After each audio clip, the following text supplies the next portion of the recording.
The anti-Semitic decision of the International Court in The Hague is a modern Dreyfus trial, and it will end the same way. 130 years ago, the French Jewish officer Alfred Dreyfus was falsely accused of treason by a biased French court. In response to these false accusations, the great French writer Émile Zola wrote his monumental essay, J'accuse. He accused the French court of anti-Semitic lies against an innocent officer who was later exonerated of all guilt.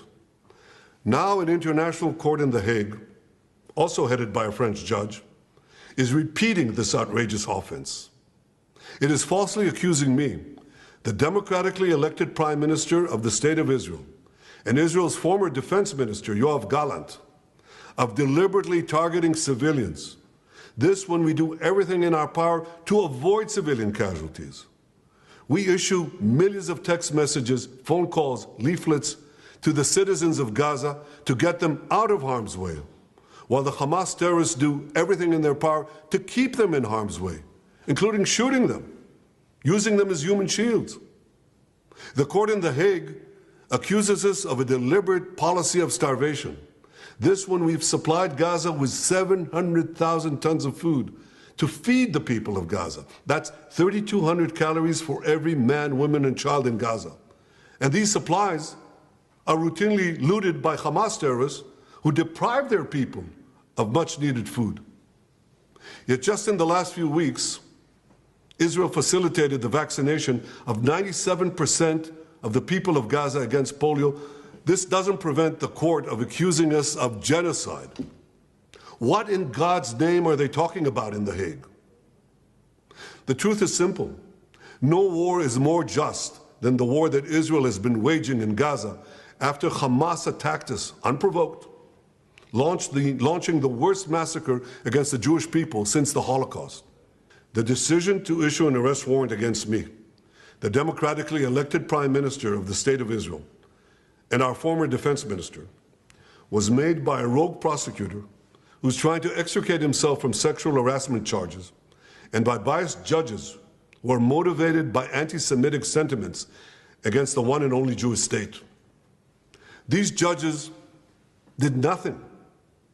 They did nothing against the real war crimes committed against the millions who've been murdered or uprooted by the dictatorships in Iran, Syria, and Yemen. Instead, they falsely accused the one democracy in the Middle East, Israel, thereby imperiling the right of all democracies to defend themselves against murderous terrorists and tyrants. Nor did the court do anything against the Hamas terrorists who raped our women, beheaded our men, burned babies alive in front of their parents, and kidnapped hundreds of men, women, and children to the underground dungeons of Gaza. They're still holding 101 hostages, citizens of many lands, including the United States. Come to think of it, the court did issue one arrest warrant against Hamas. Now hear this. They issued an arrest warrant against the corpse of the Hamas arch-terrorist Mohammed Dev. His corpse. What an absurdity. No biased anti-Israel decision in The Hague will prevent the State of Israel from defending its citizens. And I want to thank our many friends around the world, especially those in the United States, who've condemned this outrage and who have said that this decision will have severe consequences for the ICC and those who cooperate with its decision. Israel will not recognize the validity of this decision. We will continue to do everything we must do to defend our citizens and defend our state against Iran's axis of terror, Iran and its terrorist proxies, which include Hamas, Hezbollah, the Houthis, and others. Our enemies are your enemies, and our victory will be your victory, the victory of civilization over barbarism and tyranny.